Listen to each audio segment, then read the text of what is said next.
me a civics question. I dare you.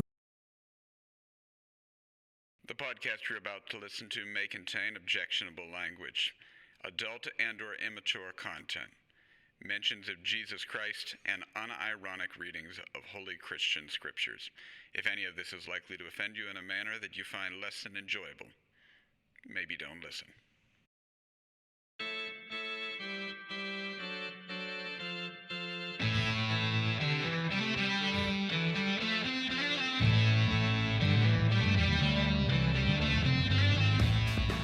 Hi, I'm Pastor Bob Schaefer. And I'm Pastor Eric Damon. Thanks for joining us.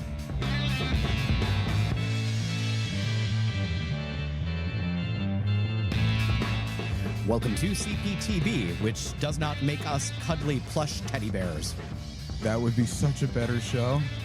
That's We like are that's kinda like cuddly, Care though. Bears, but like Which Care Bear would you be? I don't remember all the Care Bears that I would be. There was wasn't there like an angry Care Bear? That's the one I would. There be. was, because that is a legitimate emotion also. That's Yeah. a feeling that a person can feel. I'm the angry Care Bear. I think he was blue. Yeah. He was grumpy. Grumpy was a dwarf. Oh, Oh, whoops. there you go. I said Grumpy feels right. He had the rain cloud on his tummy. Yeah, that's true. That's the Yeah. one. And Yeah. Well, I'm not viewers, up on you my can. Care Bear lore, so I'm just like, I watched a lot of Care Bears, unfortunately. Yeah. I was kind of all about Tenderheart Bear. Yeah, see? Good choice. Good Uh-huh, choice. But we are not doing a Care Bear show. We could. I mean, apparently we have the talent here, and we it would be revelatory we for, just for we just Harriet. unpack the power of letting your emotions out to overcome evil. That is not what we're doing. Though. What are we? We doing? are letting our emotions out to overcome evil on Comedians with Pastors Talking Bible, and that is just the thing that it sounds like. Every single week, you and I invite a couple of comedians to join us here to talk about a reading from the Bible. So basically, what we do is we bring people with no theological training on who at least specialize sometimes in being funny. Mm-hmm. And we ask them to do our job for us. Yep, that's the formula. Okay, and we're still fans of what we're doing. We are, and we've got like a few dozen fans out there. So, be sure you like and subscribe, all of you fans, because we are still doing this thing. And It hasn't gone wrong yet. It hasn't hasn't gone been badly demonstrably wrong yet. wrong. We have not been punished for what we're doing yet. That may be because there's not enough circulation for us to be in trouble for it. Punishment delayed is punishment denied, right?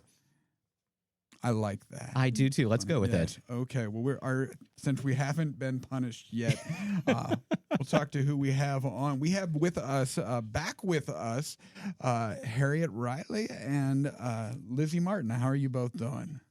Good. How are you? We before we were recording, we both agreed that we are alive, Yeah. And that's and it was not Good? qualified as good or bad. It's a thing. The It's a game thing. is there's still time on the Yeah. clock. No, I'm Still doing happening. okay. It is good to have both of you back with us. We are going to get into scripture, but not everybody has heard from you before. So as we typically do, we talk about your backgrounds in church. Right now, before we were recording, we have a about to be brand new citizen of the country. So we will ask you about how I'm not, like most Americans, not particularly familiar with that process. How was that for you? It was interesting for me, and I have to say I am aware that I come to the citizenship process with a ton of privilege.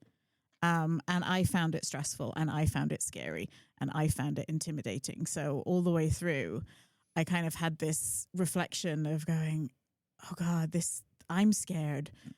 Do I have a right to be intimidated by this? Because this is so much easier for me because I'm a white middle-class English lady who speaks English, and I don't need a translator. I don't look suspect to the establishment. You're not the target demographic. No, I'm not the target demographic for extra scrutiny, although maybe I should be. I think you kind of fly under the radar a little bit. But all the way through, I was acutely aware of, and that it's an ever-shifting process at the minute. The questions that you're asked are ever-changing. The number of questions that you can be asked is ever-changing. It's kind of like, what am I going to be asked on the day? And I'm a good student. I'll revise for everything. I did a lot of prep. Like, ask me a civics question, I dare you. And in the end, I got a really relatively easy set of questions. And I walked out. They're like, damn it. So for those of us who haven't been through the process, what types of, and is it pass fail? Like what types of questions do they ask you, and how do you pass? They've just shifted the number of questions. I had to do 10 questions out of a possible 100, and they're themed around the Constitution, law of the land, history, a random section on monuments, because I think they were like, we have to make this up to 100. Let's answer questions on the Statue of Liberty. Like, how is that relevant to citizenship? But okay. You have to, things like, what are the branches of government and what are checks and balances? And you go, well, it's kind of relative now. It's not what I said in the interview. I think the hardest checks and balances. Right? Who knew? God, they're supposed to I think the hardest part was training myself not to roll my eyes at some of the questions and just answer. I mean, straight down the line. This is the role 10 out of a possible 100. Yeah. I mean, that's like I think of it as the permit test for driving that my kids both just recently took in the last few years. That if you could know 90 of them, and if they ask the 10 you don't know, but you only get have a to zero. get 6 right. You only have to get 6 right. Yeah. And if you get your 6 right, they stop asking questions. You're done. And then you have to do a spoken English test, which again, try not to roll your eyes, Harriet, and a written English test. Like, oh, okay. Don't be snooty. Don't be like, which English? English or American English? Like, now is not the time for your snark. Did they screw with you by talking about the trunk of the car, the elevator? They messed up my interview. They weren't expecting me, even though I had the invite. And I sat there, they left me sweating in the waiting room for an hour and a half. And then were like, why are you here? And I was like, because this piece of paper says I'm supposed to be. And they were like, oh, really? They went off for another 20 minutes and came back with a paper file on me. Well, somebody didn't do their homework. Does this mean I get an immediate pass? And they're like, no, we're still going to ask you all of the questions. But yeah, it was like, are we great yet? This feels a little bit ineffectual. That is well. Yeah, and I mean, like you said, it's you're in an easier, or at least a less, I don't know if it would be easier, but a less tense situation. Yeah, and I'm not going in with a translator, anything like that. I do want to check, is this going to go out before my citizenship ceremony or after? That's a good question. This would be coming out around the 9th of February. Okay. All right, so we'll you push it back till after the 12th? we could actually. I'm sure it's fine. We could do that. I'll stand on my principles. We will go on record as saying Harriet is becoming a proud American citizen, supporter of all American traditions. Absolutely. I'm reliably informed that your gun arrives in the mail 9 to 10 days after, but you have to pick up your eagle yourself. You can't mail an eagle. I was going to say, they had problems with that. Could they have the eagle bring the gun to you? Excellent. That would be the most American. Exactly. Come on. That's a safety concern. It's not like the eagle actually lands with the gun. It's like the drones from Amazon and Walmart where it just drops it from a safe distance. Or it just has it in a little backpack. I was going to say, there are eagles backpack. I would trust more than certain people with guns, I think. I feel like eagles have an axe to grind. That's fair. So I'm not giving them guns. We'll put the edited version of this one out on the 9th. Give Harriet a couple of days to be good and legal. Appreciate it. But congratulations, though. Yes. Thank you. Really, truly. I'm not overly familiar with that process, but have had members of congregations go through it enough to know that it is not a simple. And I'm fully prepared. I'm going to bawl my eyes out at the thing because there's other people. You don't do it yourself. There's other people there. I get a fancy one. I'm at the Heinz History Center. Ooh. So it's open to the public if any of you want to come and heckle. Are they giving you a type 5? They are now. Do we get the, if anyone here objects to Harriet becoming a citizen, speak now or forever hold your peace? Unfortunately, in America, hold your peace has a whole different kind of a meaning. We don't need to just keep insulting gun culture. We don't. We don't need to, but it's kind of fun. You have fun doing it. True story. I had a dream just a couple nights ago about getting literally thrown out of a plane because I had like a little rifle that was like this big. And I don't know why I had this rifle, but it was like, so it was like the size of my dad's little cap guns when he was a boy. He had like these little teeny tiny little Western cap gun pistols. But I had a real honest to God functioning rifle that was like 4 inches long. And in the dream, they like took me to the side door and threw me out. But the nice thing was that they brought the plane down good and low so that, it was kind of the tuck and roll sort of a. Oh, so yeah. You were able to just jump, tuck, and roll out of a plane. Well, also the agent came with me to then take me to whatever fate was going to befall me. But this is perhaps more than anybody needed to know about the deep recesses of my psyche. Pastor Bob, Special Forces mini rifle. Anybody for some dream analysis? I am obviously not going to get my citizenship, so. I performed so poorly under stress that there is no way there's no way I'd pass that. I'd end up like confessing to terroristic plots in the middle of it that I don't even know where they're coming from, just out of stress. I'd be like, I'm sorry. You would fail because they go through, they do ask you those questions. Yeah. You answer a set of, a big questionnaire, but you'd be like, yes, I would get so nervous about trying to be honest. I'd be like, I don't know, there was a guy I talked to. He might have been. Given the right circumstances, I would overthrow the government. Shut up. And my wife would be like, what did you say? Why do we have to leave?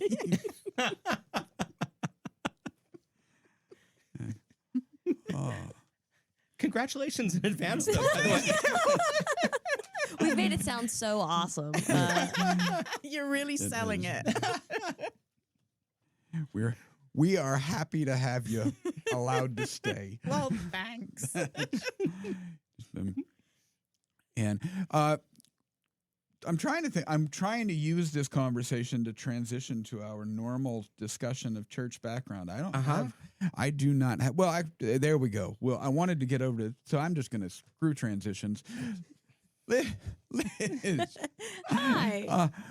Tell us about your history with the church. I was cradle Catholic, so they took me to go get baptized like right away. I went to Catholic school for 10 years and like very traditional Catholic school. So whatever that did to my brain, we're working on. I was really involved with like youth group and like Bible study and stuff through like high school and college. And then, you deal with enough icky situations, you may become a little disillusioned and kind of step away. And you just used the word icky, which requires unpacking. What is an icky situation? I think I choose the word icky because it's not necessarily always things that happen directly to you, but I think a mix of like, maybe some slightly uncomfortable things that you deal with, plus you see things that maybe make you go, ooh, I don't know that I love what's happening here. I guess so less nefarious maybe than like. You see, icky. Yeah.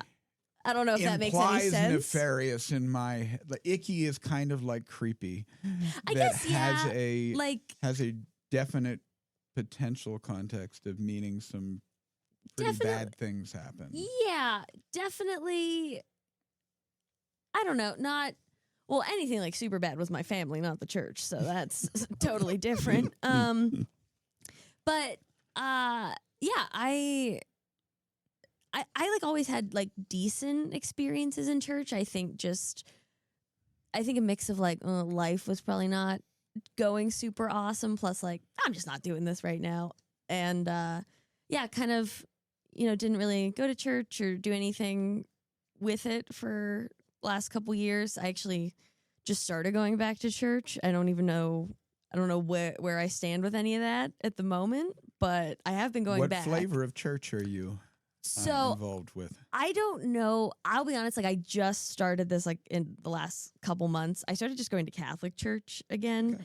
I don't necessarily want to go to Catholic church, but I was like, I don't really want to go to like a mega church. Like I don't want to like be greeted in the parking lot and like have to get coffee with a bunch of people like after service or whatever. And like, not that there's anything wrong with that. That's your vibe, whatever.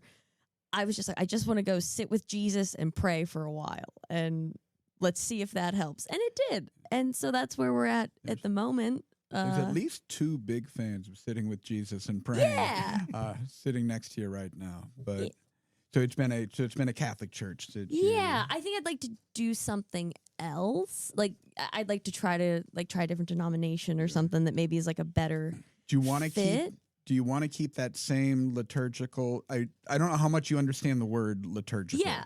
I do like the ritual of it. I like I like that there's a bone in the altar. I like that it's a bunch of paintings and everyone's a little scared of hell. Like I like that. I like the intensity of that, But I don't know. I'm not like I'm also I wouldn't call myself like a super devout Christian or Catholic at the moment, I guess. But because I know I was childhood Catholic. And when we ended up in the Lutheran church in the little church on the ridge outside of Latrobe, where I got back into the church, that liturgical, the fact that you begin every service with a confession, you have the readings of the Bible, then you have preaching, then you have the celebration of communion. That familiar rhythm was an important thing. You take that out, it doesn't feel like church to me. And I know you can worship and pray and do all the stuff that makes a community of faith without doing it. But being raised in the Catholic Church, if we don't have those steps, it doesn't feel like we did it. Yeah, I 100% agree with that. I'm a little autistic, so I like my patterns, Mm-hmm. That's I think for a lot of people, there's just something soothing about the rhythm of it. But it's rhythm with variance too. That throughout the year there are predictable seasons and festivals and holidays that give variety, but in a way that is anticipated and structured. And I think that really works for a lot of people.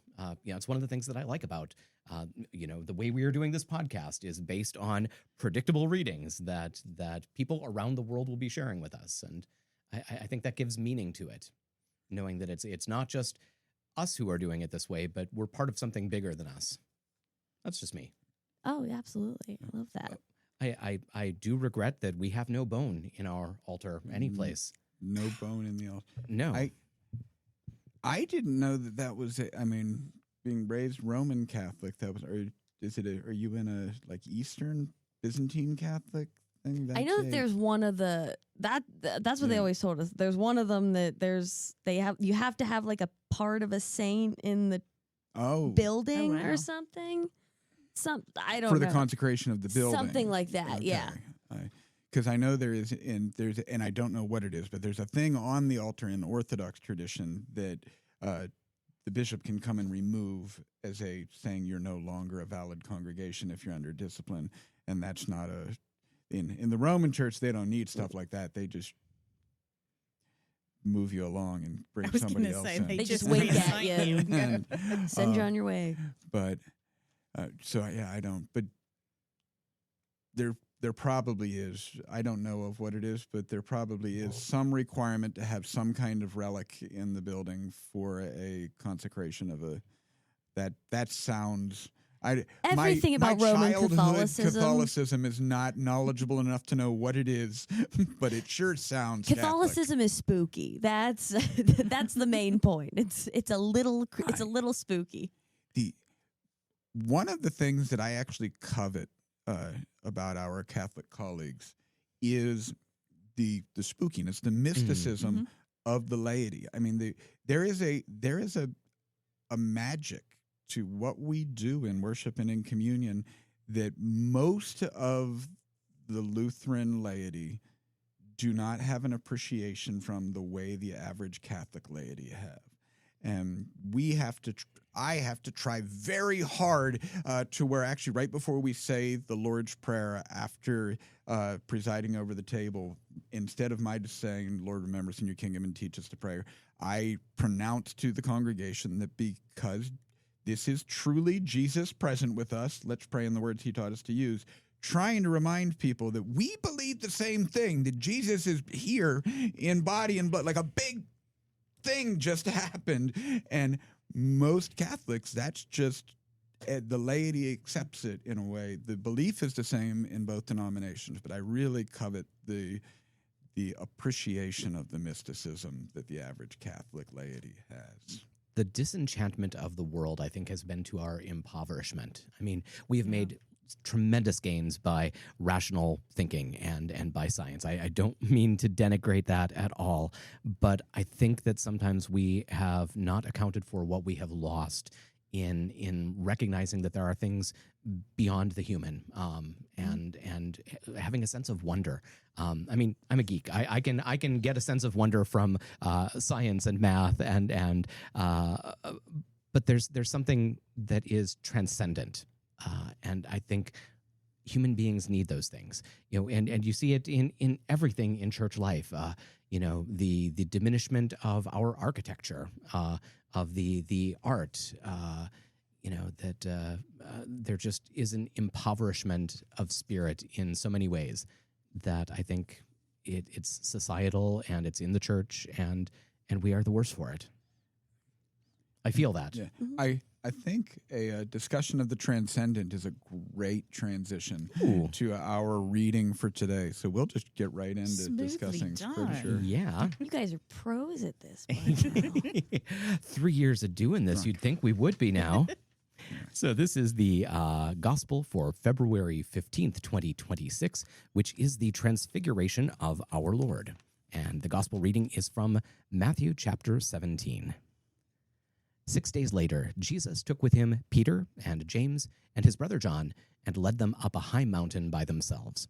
And he was transfigured before them, and his face shone like the sun, and his clothes became bright as light. Suddenly there appeared to them Moses and Elijah talking with them. Then Peter said to Jesus, "Lord, it is good for us to be here.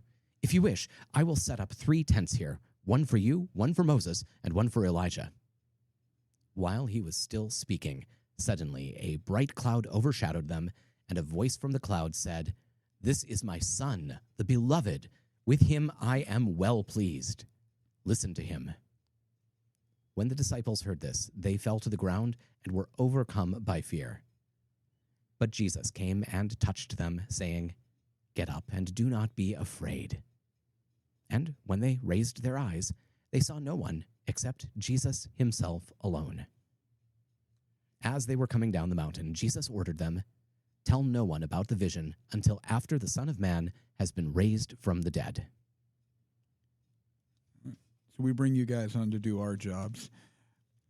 What jumps out at you? If it was your job to preach on it, what would you say? Oh, this is one of the big jazz hands moments, isn't it?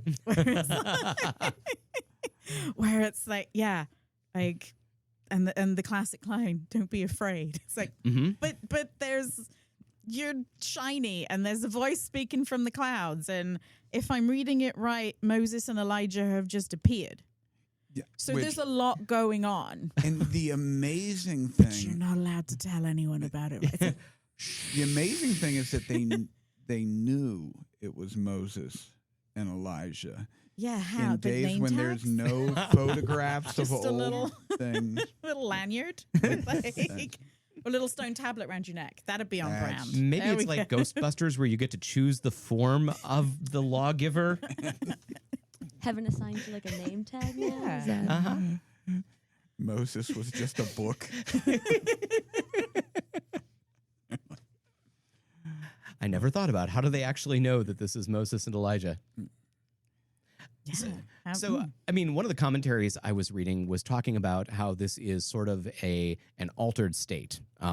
It's the social science commentary on the Bible, and so they are tending to look at the text from the social sciences perspective, and so one of the categories that they analyze is this sense of altered states, and so this is possibly an ecstatic vision. It is, they're treating it as something that is not necessarily a literal occurrence, but something that the disciples experience in an altered state of mind. And I only bring that up because, I mean, in your dreams, like I'm all about the dreams this episode, but you know how in a dream you know who somebody is and you don't have any reason to know them, but like, yep, I know who that is. Yep. And maybe there is something going on like that. If we have to speculate, how do they know that it is kind of that sort of experience where you just, They just that's Moses that for some reason looks like my mom. I just know. the lawgiver. That's exactly how I would preach it.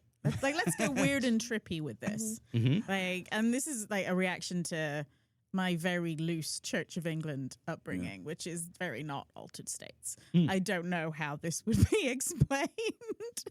And then they all sat down and had a cup of tea. They didn't get to that. Yeah, Peter they weren't- wanted the tea. Peter wanted them to sit down and have a cup of tea. Just chill. Lots Like, of come lots on. of tea times, like Yeah. a week or two at least. And then God showed up and interrupted everything, and there was no tea time. Darn it. Mm-hmm. No scones. I have no idea. Like, If- it's You look not like you- even, I- is it you even look a like you real were going to church say if there something. isn't tea and Oh. scones? a cake, get a little cake, I believe. Yeah, tea party. Mhm. So has Jesus told them he's going to get crucified already? Yeah, actually, this is like he said this, and Peter was not real thrilled with the idea just not too long ago. So he's much more excited about this development than he was about that. Because ending on the tell no one about the vision until after the Son of Man has been raised from the dead, without any like other context in here, it just feels like a weird cliffhanger to end on. So I didn't know if it was He told them about that, okay. and now he's telling them he's going to be raised from the dead.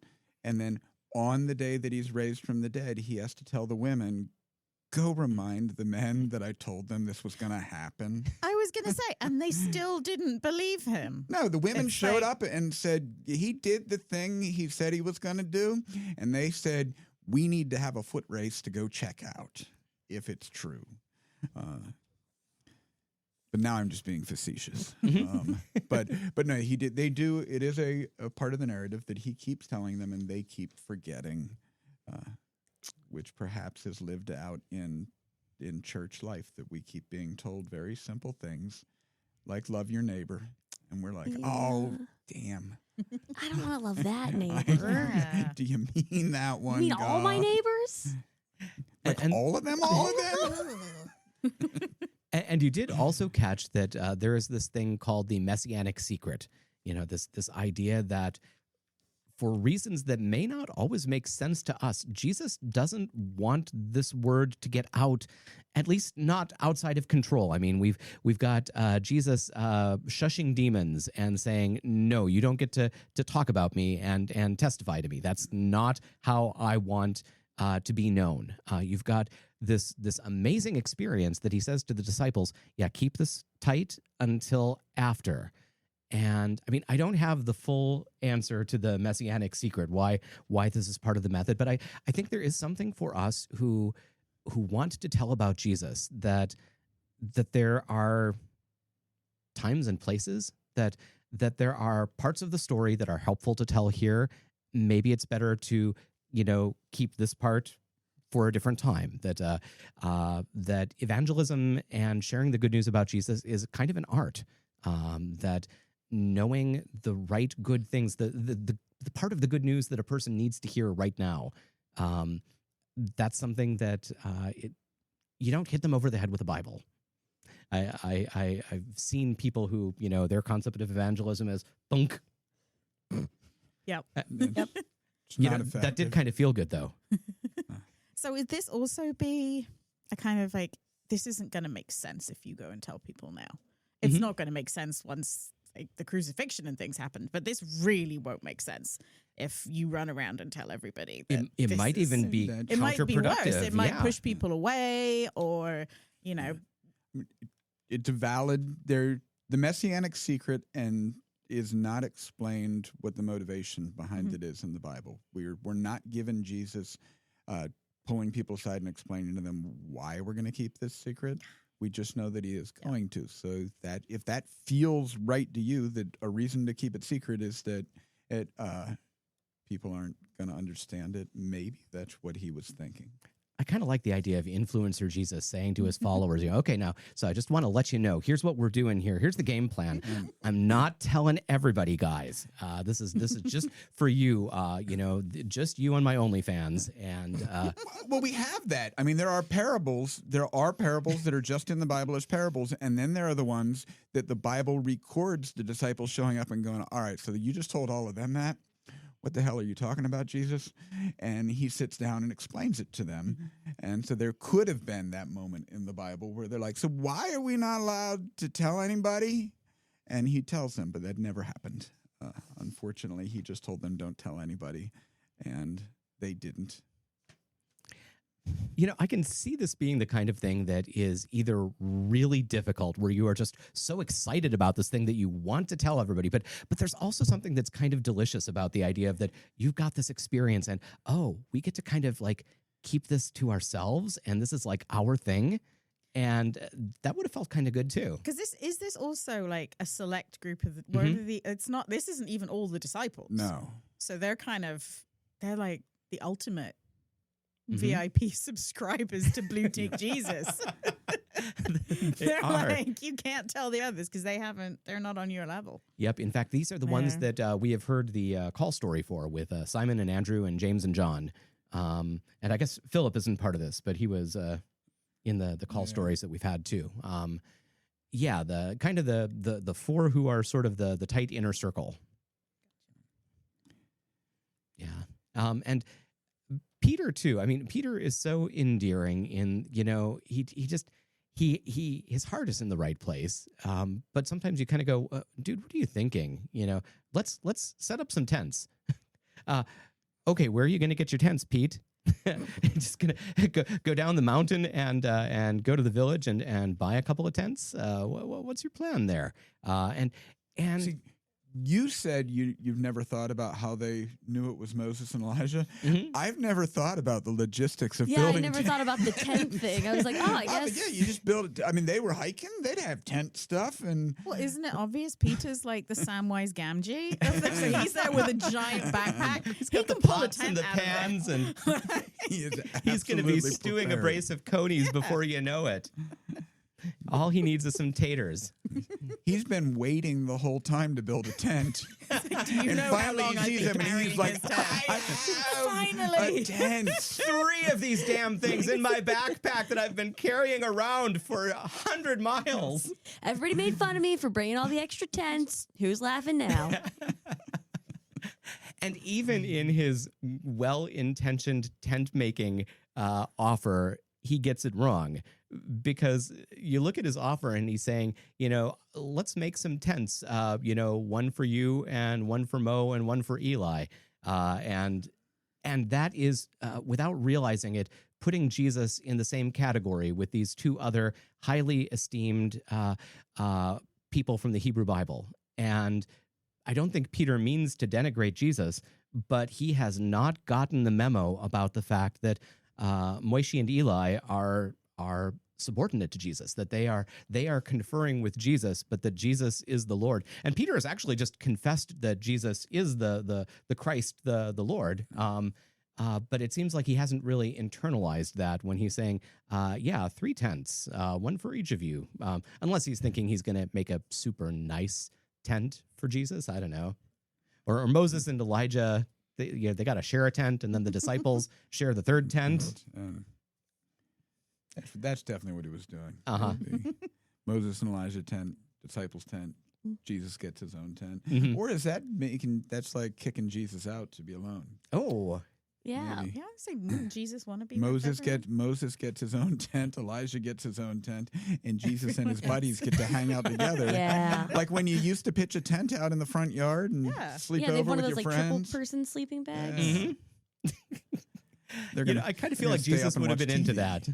Yeah, right? Love thy neighbor. Mm-hmm. That's Very that's close neighbors. It's a sleepover, darn it.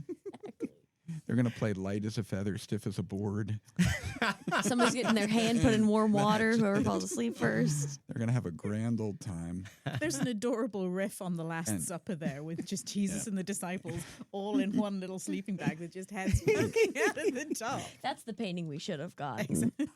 I mean, and it's very appropriate that the father ruins the sleepover like he does every Don't they sleepover. always? Come, you kids go to bed. And then Moses and Elijah left. Yeah, and they just kind of, they're not there, right? I mean, like we don't have anything about their arrival or about their departure. They just suddenly they're there and then they're not there. This is more psychedelic than I was expecting. It really Yeah. is It's weird, isn't it? like, it's very trippy, So- potentially. Yeah. Oh, I'm sorry. Oh, no. Yeah. Go ahead. I mean, one of the things that's going on here scripturally too is that Matthew, throughout his gospel, is making connections to the Hebrew scriptures. He is very keen to tell you that this thing happened to fulfill this thing that was written in the scriptures. And in this account, by one commentator's analysis, there are no fewer than 7 parallels to Moses going up on the mountain to meet with the Lord, and he brings 3 people with him. It happens on the 7th day. This reading starts out with after 6 days they went up, and there's just point by point by point Jesus being compared to Moses the lawgiver, and that is presumably very intentional in the way Matthew is telling the story. But back to it being psychedelic, I mean, we began with the mysticism of the Catholic Church. I mean, Bob and I's job for this Sunday is going to be to find what is the good news for people now in this story of a psychedelic scene. Why? What do you get at? What value of? And they went out and some trippy stuff happened. Do you get out of that? Is it just a trippy story? I just always feel personally attacked when you say that. Like, what's the good news? Yeah. I don't know. Lizzie, help me. Everyone, and for those watching on video, the poor person that is in the further seat away from me always gets my eye contact more, because for Liz, I feel like I'm being really too harsh. Yeah, it's a little too. I mean, unless I'm literally Liz, if I'm going to try and address both That of you, just feels like confession. I end up looking over this like, way. But the question was addressed to either of you as to what, I mean, we could just get up and say, and they went up and some trippy shit happened and they weren't allowed to tell about it. It is our job to try and find out, why is this still news we're telling the people today? I think the first thing that I notice is Jesus says this all the time, but like, get up and don't be afraid. Like and this is the thing, like, I feel like I'm working on in a lot of aspects of my life, is just like the whole like surrender, like you don't have all the answers. Don't act like you do. Someone else does. Like, I don't know, maybe I've just been to enough meetings that's just gets yelled at me all the time. So that's what I think of. But I don't know. I feel like, especially today, like, people are constant, like, there's got to be a reason for everything that happens. And like, sometimes the best thing you can do is just go, I don't think there is, and I'm going to move on. So what I'm hearing is, I mean, perhaps the good news is things are going to happen in life that are incomprehensible. And, God's going to do what God's going to do, whether you stress out or not. We don't have to make it comprehensible. That could preach, I think. There is. Maybe that's just because I'm afraid of everything. So when I hear that, I'm like, well, that's not easy.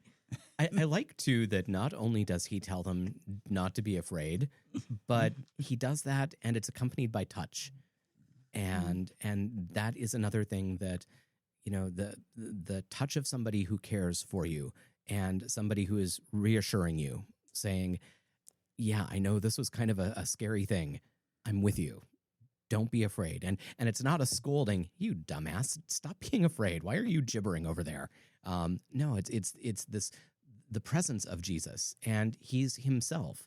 You know, in this moment, all of the revelation seems to have gone away, and all of the things that were both wonderful and terrifying at the same time have vanished when they began to fear. And look at how emphatic this is. Verse 8, and they raised their eyes, and they saw no one except Jesus himself alone. That's like 3 times they're saying only Jesus. They saw no one except Jesus himself, only alone. I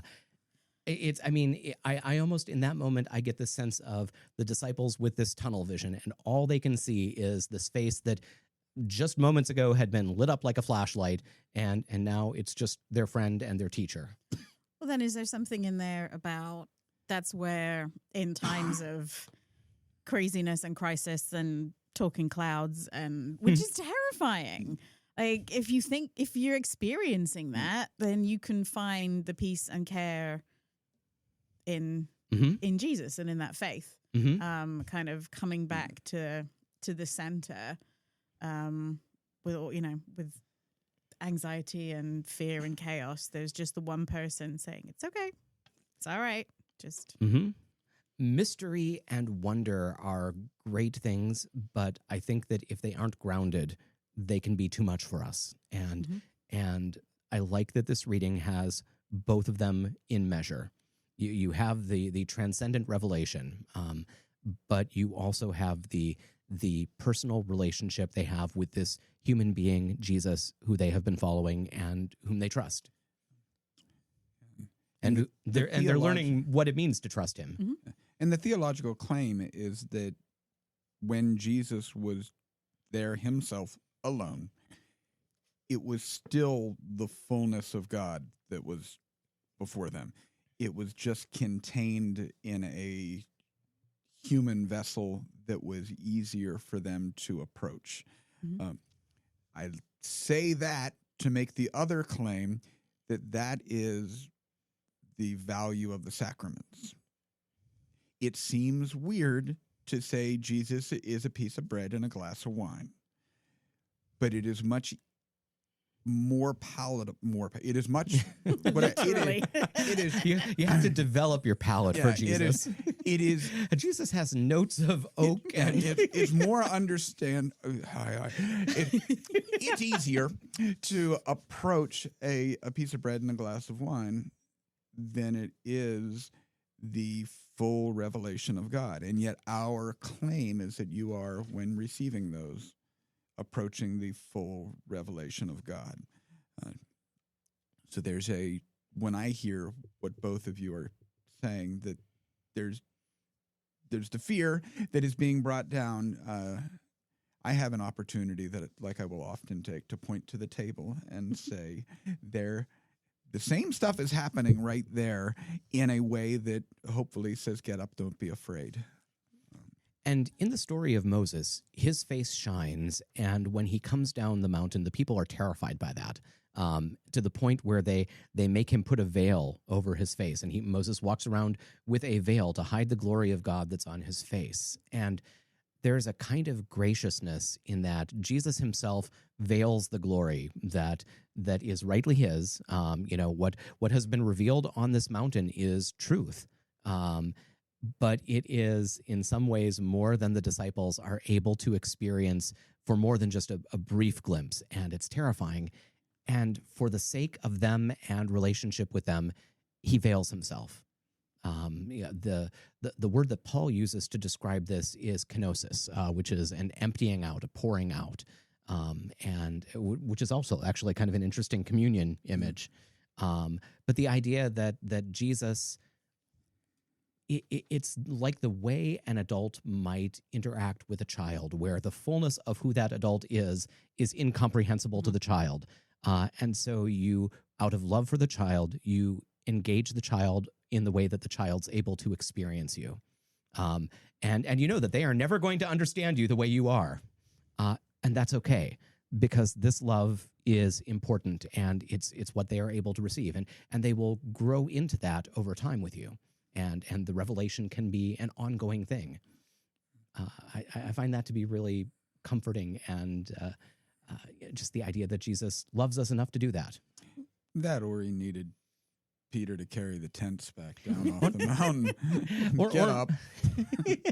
or maybe Jesus is like my super bright little keychain flashlight, and he just only has like about 3 minutes worth of shining in him, and then the battery's depleted.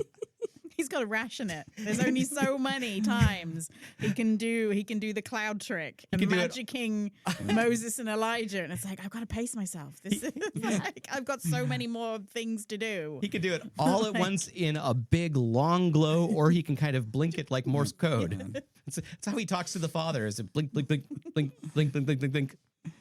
He's just on battery saver mode sometimes. And that's why he needed to take the Kinda nap in the fishing boat. That's because right. He's like, I need to recharge. I've done too many things. Like, there's only so many waters into wine I can do without having to recharge some of it. Mm-hmm. It is a stump of mine that everybody likes to joke about. What would Jesus do? And they bring up flipping over tables and making whips. Nobody talks about naps. He'd rest. Jesus was big on napping. Also cooking In a boat. breakfast. Cooking breakfast. I mean, a nap, then breakfast, You got then another nap. And then second breakfast. I'm going to write my thesis, Jesus as a hobbit. The disciples as. You could do worse than that. I feel like Tolkien would approve. Yeah. Well, I mean, honestly, I don't think that it's just our general geekiness that Tolkien comes up regularly on this pod. He was a devout Catholic, and his writings were intended to reflect his Catholic faith and his understanding. And I mean, they aren't direct allegories. It's not like the way his friend C.S. Lewis wrote the Chronicles of Narnia that are very allegorical. Tolkien resisted that, but it is very much his faith shapes his understanding of the world, and so I think it's not weird that we keep circling around that. Hobbits are, I think, who we are supposed to be. I would agree with that. Good aspiration. Yeah, I would just say I'm already halfway there. I'm like, yeah. Man. Second breakfast and hairy toes. Yeah, you see, I can't do all the breakfasts. I'm a one meal a day person. Oof. Me too. Team Hobbit. I see Yes. you. Yeah. Yep. I don't know these people. Yeah. I Ew. don't wish to know them. Ugh. You just you put the food in the face, and then you're done. And You do tomorrow once you a need day, more food. yeah. Uh-huh. Do you feed your pets 3 times a day? Yeah, my cat gets breakfast, lunch, and dinner. How fat is your cat? He gets little bits. Because otherwise he goes and tries to steal the dog's food, Oh my. which is weird. But yeah, the cat gets, and the dog gets breakfast and dinner. Now you've got me on the digression. For some reason, our dog, we have 2 cats, 1 dog. The dog quit eating dog food and will only eat cat food. We've now had to buy a bigger bag of cat food because that's the only, he was like starving because we put the cat food up on a shelf that they can jump onto that he couldn't reach. And he would just look at a bowl full of dog food and Like, no not thanks. touch it until some cat food would fall down and he'd run over and Is it because cat food has higher protein because they're obligate carnivores? So he's like, this is the good stuff. we are I'm not touching this. we're at a loss for dog why, kibble. so I am taking that as an explanation because we've had none other than maybe they're smaller kibbles and he liked the way they felt in his mouth. I don't know. He's got sensory mouthfeel is issues. important. Yeah. But that's You asked how fat is my cat, not what kind of cat is it. I have a mountain lion. you know, I have to give it 7 Or cheeseburgers it'll 3 times a eat the day. dog.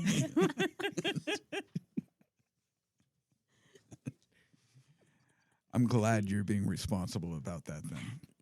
You can't have it going after the neighbor's kids. That's not loving your neighbor. That's not. Have you met some of those kids? It is kind of loving your neighbor, depending on.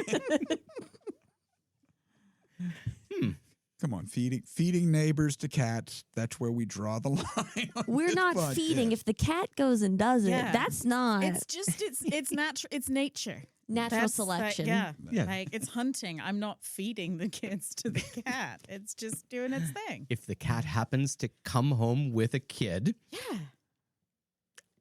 what can you do? So that's not where we're drawing the line on this podcast. Hunting neighborhood kids, It's perfectly acceptable. Fine. If you kidnap the kid and feed it to your cat, No, that's where no, we no, draw, no. That's where we no. draw the line. That's a little That's gauche, bad. don't you think? The cat kidnaps the kid, don't you? I mean, the cats bring things home and then they leave things. And if they happen to leave a child, this is just cats being cats. That would be the ultimate. When are you having kids? Like when my cat brings one home. Some people wait for the stork and then others have cats. Honey, the cat brought home another kid. What are we going to do with this? Although we had a cat growing up who would steal the neighbor's chickens. And my Oh. dad's solution, because the neighbor was like, I'm going to shoot your cat. The neighbor's solution was to get a bunch of chicken feathers, tie it around the cat's neck for a couple of weeks so it got sick of the smell. So I guess you would just tie a kid around the neck of the cat until it was sick of the kid. I feel like a necklace or a vest of dirty diapers would do the trick. A vest of dirty diapers. Yes. But you live in a rural place. If you have any issues with that, you just tie a bunch of chicken feathers around the cat or the dog and they get so sick of the smell that your neighbor doesn't shoot them, which is... We used to have chickens, and because they were just free range, the number that we had went up and down because they were free range, but we would also periodically end up having more chickens because they bred. And so Chickens do what so chickens do. we'd get down to like 7, 8 chickens. We were up to like 35 chickens at one point, and then we ended up not having chickens anymore. After one night, we forgot to close the chicken coop, and a critter got in and got like all but 6 of them, and then they weren't able to breed quick enough to keep up with the critters that were picking them off. I mean, that's a hefty rate of attrition. It was a not good morning. To be fair, the ones that were left probably didn't feel much like making more chickens. Like, I've seen things, man. Whoa. Oh yeah, there was one. They were Nothing will kill your libido quicker than like mass murder. It's not. There's nothing romantic about slaughter of your friends. I mean, to be fair, male chickens are not concerned with romance too much. No, they're not. They're That's- not good dudes. They do what they want to do, and real quick too. Like, Well, that's a I blessing, can't be. I guess. I can't be good for anybody but Don't them. prolong it. You know?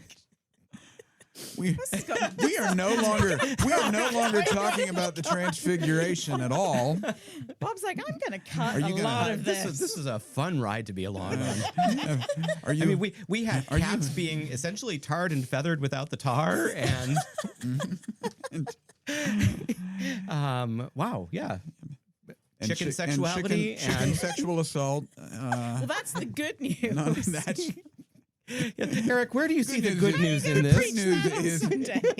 you don't have to be afraid of chicken sexual assault because you're not a chicken. Yeah, they're too short. And Well, I mean, Shot myself in the like, but if they were bigger. I think that's probably where we're going to leave things today. I think we're gonna leave it there today. I will just throw in, because it comes up every time I never think I've ever used it in preaching, but it's on my mind every time the Transfiguration comes up, is Eastern Orthodox pneumatology, the study of the Holy Spirit, for those who don't know the word. This is used as a passage to show in the Bible the Holy Spirit having tangible impact upon the natural world. And so this is a proof text, wrong word because I want to give it more credit than that, but it is a text to back up the Eastern pneumatology that all of the natural world can have a spiritual presence to it. It's not the Platonic divide between the world bad, spiritual good. There is an overlap in the Venn diagram between God's Spirit entering, God's Spirit, pneuma being God's breath, is very much a part of the world God created. And Jesus shining with the full presence of God as Jesus and not as the dove is the created world that Jesus became, overlapping with the spiritual world. And that is, like the mysticism of the meal, something I think Protestantism loses a lot, is just the magic of God in the world we live in. So that's just where I like to think about that. I don't know if I ever Good preach it. save, buddy. Good save. So we'll end with something kind of theological. So we already established that this is an eventful week here. Anything funny coming out in addition to swearing in citizenship ceremonies for the weeks mid to late February? What do you guys have going on? I will plug we are doing our third character roast. We're doing Ooh. Muppets March Madness. Nice. Friday, March 27th at the Funhouse at Mr. Small's. Tickets go on sale end of January, so they'll be out by the time this airs. But if you like the Muppets and/or Do you need a Statler? our Statler and Waldorf is Kaylee and Ellen. Oh, that is genius. Yeah, Ellen was very excited to be a part of the regular listeners / our colleagues who listen know Ellen very well, and Kaylee, they will be perfect for that part. Yes. How But cool. I am looking for a Sam the Eagle, so I don't know if you would be interested in hopping on. But we'll talk. Are you able to carry a gun with your toes? That is it. That is the important. No one watching the show will know why I have a gun on my foot, but I just will. I'll find it hilarious. Get your tickets and come see him do that, and then you'll be in on the joke. So Harriet, what do you have coming up? I am gloriously unbooked and unbusy. So if anybody is looking to book a stand-up comedian or a host, I am available for anything from like a tight 5 to a 45-minute headline set. Harriet Riley Comedy on Instagram.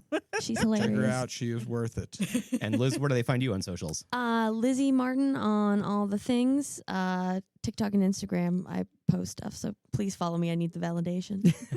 And we do too. We are at CPTB Pod, at CPTB POD. And that is the end of this episode. If you were offended at any point along the way, we're sorry.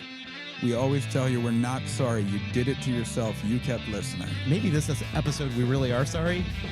All right, yeah, this one we're sorry. we snuck things in on you at the end that you didn't know were coming. But look, since you are here, do us the favor of liking, subscribing, share us with all of the people in your life that you think are going to enjoy this thing. Share it with the people that you absolutely know will not enjoy it. We'll take the spite listens. That might be more appropriate. We'll be back here in another week with more Bible and more funny. Until then, may the Holy Spirit do her thing in your life.